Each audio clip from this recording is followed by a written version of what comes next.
இன்னைக்கு நம்ம இந்த வீடியோவில் என்ன பார்க்க போறோம் அப்படின்னா விஸ்வகர்மா யோஜனா, அதாவது மத்திய அரசு கொண்டு வந்த விஸ்வகர்மா யோஜனாவும் மாநில அரசு கொண்டு வந்த கலைஞர் கைவினை திட்டம், இது ரெண்டுத்துக்குள்ள இருக்க டிஃபரன்ஸ் என்ன அப்படின்னு பார்க்க போறோம். புதுசா என்ன இந்த ரெண்டுத்துக்குள்ள இருக்க டிஃபரன்ஸ் எதுக்காக அப்படின்னு பார்க்கும்போது, இந்த ரெண்டு திட்டங்களை வச்சுதான் இப்போ நிறைய சர்ச்சைகள் போயிட்டு இருக்கு, நிறைய விதமான கருத்துக்களும் வந்துட்டு இருக்கு. ஸோ நிறைய சர்ச்சைகளும் நிறைய விதமான பிரச்சனைகளும் போயிட்டு இருக்கு. அது என்ன அப்படின்னு பார்க்கறதுக்கு முன்னாடி முதல்ல இந்த விஸ்வகர்மா யோஜனா திட்டம் அப்படின்னா என்ன, கலைஞர் கைவினை திட்டம் அப்படின்னா என்ன, இந்த ரெண்டு திட்டமும் சொல்றது என்ன, இது ஏன் இவ்ளோ சர்ச்சை ஆகுது அப்படின்றத பத்தி தான் இந்த வீடியோல பார்க்க போறோம். அதன்படி பார்க்கும்போது முதல்ல விஸ்வகர்மா யோஜனா திட்டம், அதாவது மத்திய அரசு கொண்டு வந்திருக்காங்க இந்த திட்டத்தை. இந்த திட்டத்தை 2023ல கொண்டு வந்தாங்க. கிட்டத்தட்ட 5 வருஷம் வரலுமே இந்த திட்டம் இருக்கும், அதாவது 2028 வரலுமே இந்த திட்டம் இருக்கும் அப்படின்ற மாதிரியாகவும் இந்த மத்திய அரசு அறிவிச்சிருக்காங்க.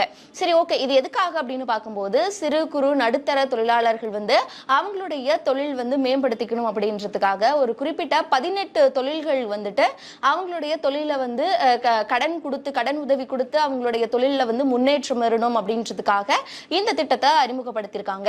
இதுல கிட்டத்தட்ட ஒரு 18 தொழில்கள் இருக்கு. அந்த 18 தொழில்கள் என்ன அப்படின்னு பார்க்கும்போது, தச்சர், காலணி தைப்பவர், முடித்திருத்தம், நெசவை தொழிலாளர்கள், கட்டிட தொழிலாளர்கள்னு கைவினையால என்னென்ன பொருட்கள் செய்யறாங்களோ அவங்க எல்லாத்துக்குமே இந்த திட்டம் ரொம்ப ரொம்ப உதவியா இருக்கும் அப்படின்ற விதமா இந்த திட்டத்தை எடுத்துட்டு வந்திருக்காங்க. இந்த திட்டத்துல நீங்க அப்ளை பண்ணணும் அப்படின்னா 18 வயசுக்கு மேல இருக்கணும் அப்படின்ற மாதிரியும் சொல்லியிருக்காங்க. இந்த திட்டத்துல நீங்க பயன் பெறணும் அப்படின்னா நீங்க இந்த தொழிலை பத்தி தெரிஞ்சிருக்கணும், இந்த தொழில நீங்க ஒர்க் பண்ணிருக்கணும், இந்த தொழில் உங்களுக்கு தெரிஞ்சிருக்கணும் அப்படின்ற மாதிரியான சில நிபந்தனைகளுமே இந்த விஸ்வகர்மா யோஜனா திட்டத்திலயுமே இருக்கு. அது மட்டும் இல்லாம இது எவ்வளவு கடன் கொடுக்கறாங்க அப்படின்னு பாத்தீங்கன்னா, உங்களுக்கு 3 லட்சம் வரலுமே கடன் கொடுக்கறாங்க.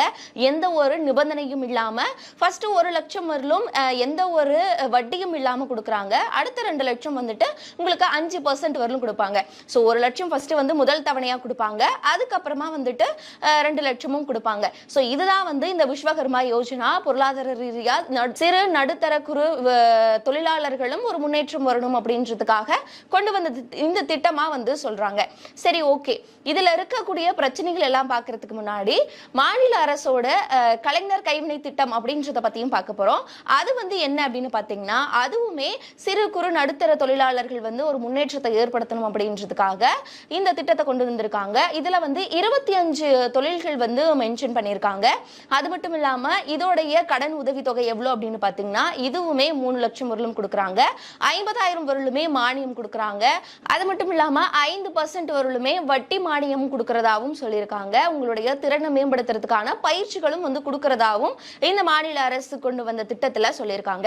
இதுக்கு ஏஜ் எவ்வளவு இருக்கு அப்படின்னு பாத்தீங்கன்னா 35 வயது வரலுமே இருக்கு அப்படின்னு சொல்லியிருக்காங்க. சோ 35 வயதுக்கு அப்புறமா இந்த திட்டத்துல நீங்க ஜாயின் பண்ணிக்கலாம். இது மூலமா நீங்க கடனும் பெற்றுக்கலாம் அப்படின்னு மாநில அரசு தெரிவிச்சிருக்காங்க. சரி, ஓகே, இதுதான் இந்த ரெண்டு திட்டத்துக்கும் இருக்கக்கூடிய விஷயம். இந்த திட்டத்திலேயுமே சிறு குறு நடுத்தர தொழிலாளர்களுக்காகவும் இங்கேயும் சிறு குறு நடுத்தர தொழிலாளர்களுக்காகவும் கைவினை தொழிலாளர்கள், கட்டட தொழிலாளர்கள், நெசவு தொழிலாளர்கள் இவங்க எல்லாத்துக்குமே ஒரு கடன் கொடுக்கிற உதவியா தான் இருக்கு. சோ ரெண்டுமே ஓரளவுக்கு மக்களுக்கு உதவி செய்யற விதமா தான் இருக்கு. அப்படின்னா எதுக்கு இவ்வளவு பிரச்சனை வருது, என்னென்ன சர்ச்சைகள்லாம் இருக்கு அப்படின்றத பத்தியும் பார்க்க போறோம்.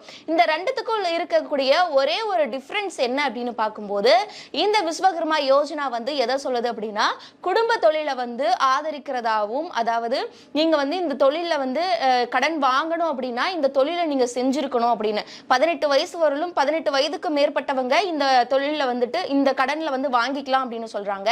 அப்ப 18 வயசுக்கு முன்னாடியே நீங்க அந்த தொழிலுக்கான பயிற்சியை பெற்றிருக்கணும் அப்படின்ற மாதிரியான ஒரு சில நிபந்தனையும் சொல்லியிருக்காங்க.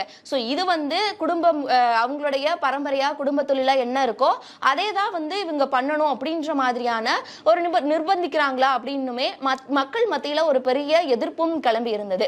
சரி, ஓகே, அதே இதுதானே இந்த கலைஞர் கைவினை திட்டமும் இருக்கு அப்படின்னு பார்க்கும்போது, கலைஞர் கைவினை திட்டத்துல எந்த மாதிரியான விஷயங்கள் சொல்றாங்கன்னா, இது குடும்ப தொழிலை ஆதரவிக்கிற மாதிரி இல்ல, இது ஜாதி ரீதியாகவோ இல்ல குடும்ப ரீதியாகவோ சமூக ரீதியாகவோ பிரிக்கப்படுறது கிடையாது அப்படின்றதுக்காகவும், அது மட்டும் இல்லாம இந்த திட்டத்தை பொறுத்தவரையிலும் எந்த தொழில் செய்யறவங்களா இருந்தாலும் எந்த சமூகத்தை சேர்ந்தவங்களா இருந்தாலுமே இந்த திட்டத்து மூலியமா பயன்பெற முடியும் அப்படின்னு சொல்லியிருக்காங்க. விஸ்வகர்மா யோஜனா அப்படின்னு வரும்போது நீங்க அந்த தொழில் கற்றிருக்கணும், குடும்ப தொழில இருந்து ஒவ்வொருத்தரா வராங்க அப்படின்னா அந்த தொழில் முன்னாடியே கற்றிருக்கணும் அப்படின்ற ஒரு விஷயமும் பார்க்கப்படதா இருக்கு. சோ இதுதான் இப்போ பெரிய சர்ச்சை சர்ச்சையவே கிளப்பியிருக்கு. என்ன அப்படின்னா, முதல்ல இந்த விஸ்வகர்மா யோஜனா திட்டம் வந்து 2023லயே வந்து அறிவிச்சிருந்தாங்க. அப்பவே வந்து இதுக்கு நிறைய விதமான எதிர்ப்புகள் வந்து தமிழகத்துல இருந்து கிளம்பியிருந்தது. தமிழ்நாடு முதலமைச்சரா இருக்கட்டும், இல்ல வந்து கூட்டணி கட்சிகளா இருக்கட்டும், ராசா, திருமாவளவன், இந்த மாதிரி நிறைய பேர் வந்து இந்த குறிப்பிட்ட விஸ்வகர்மா யோஜனா திட்டத்துக்கு வந்து நிறைய எதிர்ப்புகள் தெரிவிச்சிருந்தாங்க. அதாவது குடும்ப தொழிலை ஆதரிக்கிற மாதிரியும், சமூக ரீதியா இந்த சமூகத்தை சேர்ந்தவங்க இந்த தொழில் மட்டும்தான் செய்யணும் அப்படின்ற மாதிரியும், அந்த தொழிலை ஊக்குவிக்கிற மாதிரியுமே இந்த விஸ்வகர்மா யோஜனா திட்டம் வந்து இருக்கு அப்படின்னு நிறைய எதிர்ப்புகள் வந்து கிளம்பி இருந்தது. அது மட்டும் இல்லாம அப்பவே வந்து தமிழ்நாடு அரசு சார்பில் ஒரு குழுவும் அமைச்சிருந்தாங்க. அதாவது இந்த விஸ்வகர்மா யோஜனா திட்டம் வந்து என்ன இருக்கு, அதோடைய பலன் என்ன, அதோடைய உண்மையான நோக்கம் என்ன அப்படின்னு தெரிஞ்சுக்கணும் அப்படின்றதுக்காக ஒரு குழுவும் அமைச்சிருக்காங்க. அந்த குழு வந்து ஒரு சில விஷயங்களை வந்து மாத்திக்கணும் அப்படின்னு சொல்லியிருக்காங்க. என்ன அப்படின்னா, இது எல்லாமே ஓகே, சிறு குறு நடு தொழிலாளர்களுக்கு எல்லாத்துக்குமே, கைவினை தொழிலாளர்களுக்கு ஒரு ஊக்குவிக்கிற விதமா இருக்கு.